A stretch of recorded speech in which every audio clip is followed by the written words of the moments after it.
Aujourd'hui, on est au Sanisport de Boucherville pour faire une vidéo spéciale dans laquelle Michael Kingsbury nous accorde une entrevue.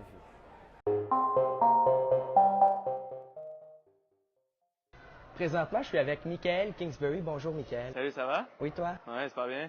Michael, pourrais-tu nous parler un petit peu de ton parcours et c'est à quel âge que tu t'es dit, moi, je vais devenir un skieur acrobatique et je vais participer aux Jeux olympiques? Ouais, en fait, moi, j'ai commencé à skier, j'avais 4 ans, puis j'ai commencé à faire du ski de boss, du freestyle à 8 ans. Moi, c'est vraiment en regardant les Jeux olympiques en 2002.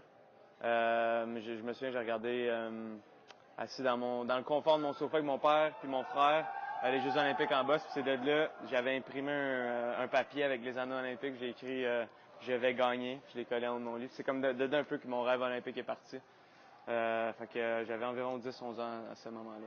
C'est intéressant, mais à quoi ressemble une journée de préparation avant une compétition? C'est quoi une journée typique d'entraînement? Une journée typique d'entraînement pour moi, ça dépend à quel temps de l'année. Mais exemple, une grosse journée, quand je suis en camp d'entraînement à Whistler, je vais me lever le matin vers 6 heures. Je vais aller faire un réchauffement, un peu de trampoline. Ensuite, je descends, je monte la montagne jusqu'en haut. Je vais skier sur le glacier. Je fais une vingtaine de descentes environ. Vers l'heure du dîner, je termine. Je redescends toute la montagne en chaise. Quand j'arrive en bas, je me prends un bon dîner. Je m'en vais faire de la rampe d'eau. Ça, c'est des jumps qui atterrissent dans l'eau. Puis après ça, je m'en vais au gym.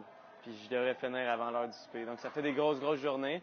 Mais tu vois, quand je suis en compétition, on essaie de faire plus de la qualité que la quantité. Donc, chaque période de l'année a ses moments. Parle-moi un petit peu du Cork 1440, qui est ton nouveau saut. Aimerais-tu l'intégrer davantage dans les compétitions futures? Ouais, j'aimerais vraiment ça pouvoir l'intégrer. C'est sûr que j'attendais comme des conditions parfaites pour l'essayer pour la première fois de ma vie. Tu sais, j'ai été le premier de l'histoire à l'atterrir, le premier à gagner. J'ai fait 2 jours en ligne, mais il fallait que j'aille comme une situation idéale.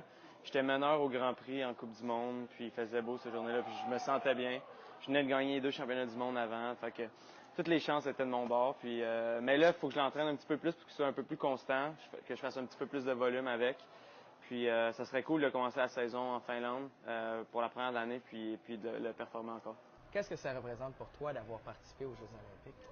Qu'est-ce que ça représente? Ça représente beaucoup. Tu sais, moi, que j'ai été jeune, j'ai toujours rêvé de porter les chandails écrits Canada, marcher la cérémonie d'ouverture. Puis quand tu le fais, tu ressens vraiment une fierté. Tu sais, gagner une médaille, c'est quelque chose, mais juste d'être olympien, c'est tout un accomplissement. Donc c'est ça, ouais. Oui, parle-nous un petit peu de ton expérience aux Jeux olympiques de Pyeongchang. Comment tu as réussi à performer malgré la grande pression que tu avais sur toi? Ouais, je me suis préparé pour les Jeux olympiques. C'était mes 2e Jeux. Je me suis vraiment bien entouré avec une super équipe formidable autour de moi. Mes entraîneurs, préparateurs mentaux, ma famille, tout le monde était un peu dans le même bateau. On était comme une grande équipe. Puis j'ai essayé de garder ça le plus simple possible. Tu sais, je me suis pas mis trop de pression à essayer de gagner.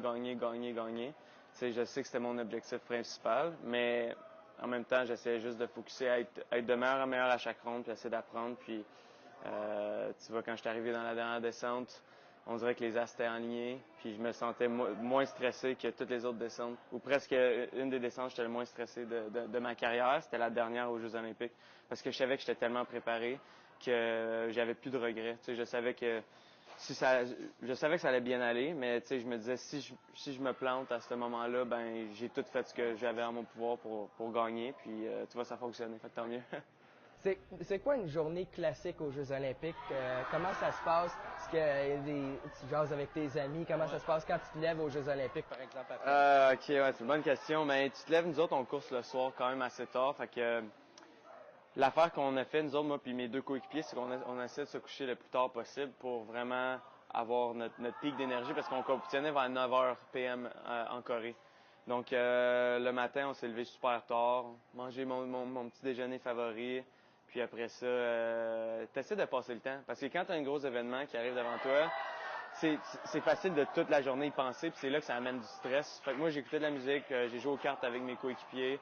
On essayait de s'occuper pour que le temps passe vite. Puis j'avais juste hâte, moi, de me retrouver dans l'autobus, de m'habiller en ski, puis de partir skier.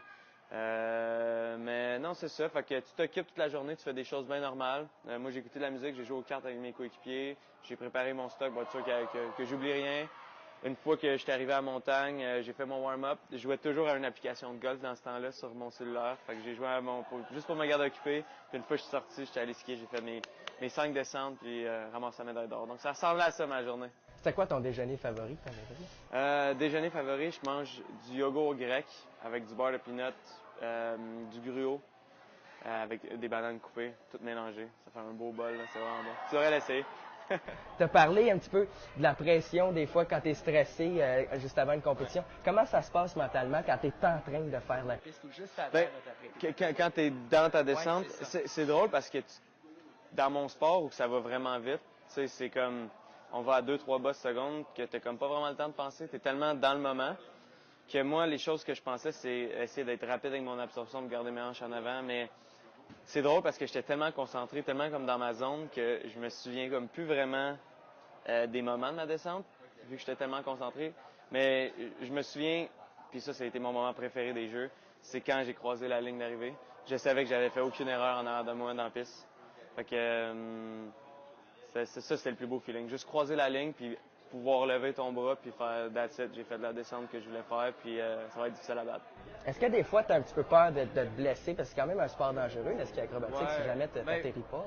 C'est un sport, faut pas que tu penses vraiment à ça. Quand tu te mets à penser à te faire mal, tout ça, c'est peut-être pas une bonne idée de pratiquer n'importe quel sport. C'est un sport que faut que tu sois assez téméraire, faut que tu prennes des risques, mais faut pas que tu penses trop non plus.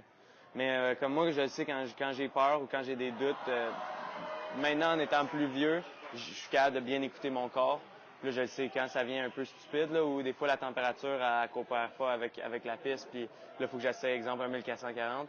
Ben, je vais souvent aller parler à mon coach, je vais faire, ouais, je le file pas celle-là, fait que je le ferai pas. Maintenant, j'ai appris avec les années à écouter mon corps. OK. Quelles sont tes impressions sur la retraite de Samuel Girard puis de ses propos à l'endroit du système sportif? Bonne question. Super bon article.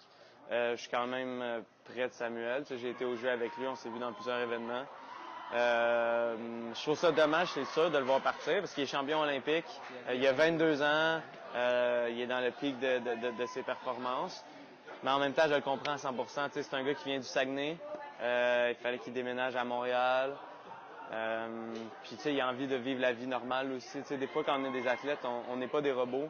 Puis des fois, nos horaires font en sorte que c'est entraînement, manger, dodo, puis c'est ça ce que tu fais à tous les jours.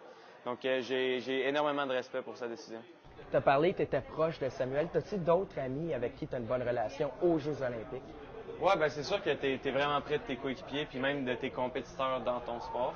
Fait que, exemple, en dehors de mon sport, c'est sûr je m'entends bien avec les patineurs artistiques comme Tessa et Scott parce que je me suis entraîné avec eux au gym.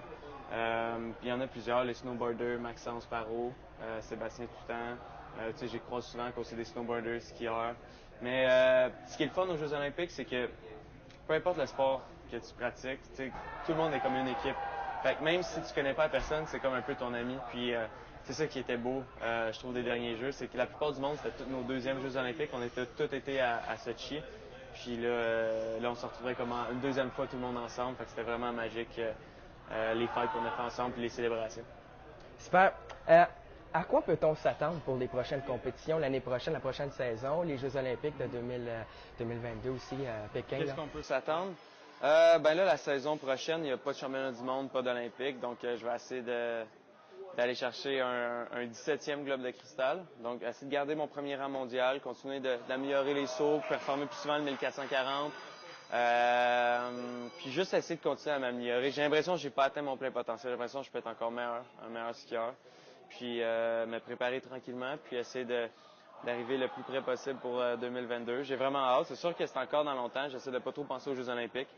J'y vais une affaire à la fois. Là, je m'en vais en camp d'entraînement le 10 juin. Fait que je vais essayer de continuer à m'améliorer, me préparer pour la première Coupe du Monde, puis setter le ton à la saison. J'aime ça commencer la saison puis essayer de gagner la première course. Comme ça, tu prends le maillot jaune en partant, puis c'est toi qui donne le ton à la saison. Donc, c'est ça là, mes objectifs à court terme. Puis les Jeux olympiques, on va y passer plus tard. As-tu déjà pensé à ton après-carrière, ce que tu aimerais faire après, justement, après ta carrière d'athlète? Oui, ben c'est ça, j'y pense souvent, surtout que je vieillis. Je sais pas exactement ce que je veux faire, mais ce qui est le fun avec le sport, c'est que tu rencontres plein de belles personnes, tu fais plein de contacts. Mais on va voir, c'est sûr, je veux rester dans le monde du sport. J'adore le ski, mais j'adore le sport en général. Donc, c'est sûr que je vais toujours être autour du sport, du ski acrobatique, mais aussi d'autres choses. Mais on va voir, ça reste à venir, ce que je vais faire plus tard. Merci beaucoup, Michael. Ouais, merci. Merci. C'est gentil. Bye!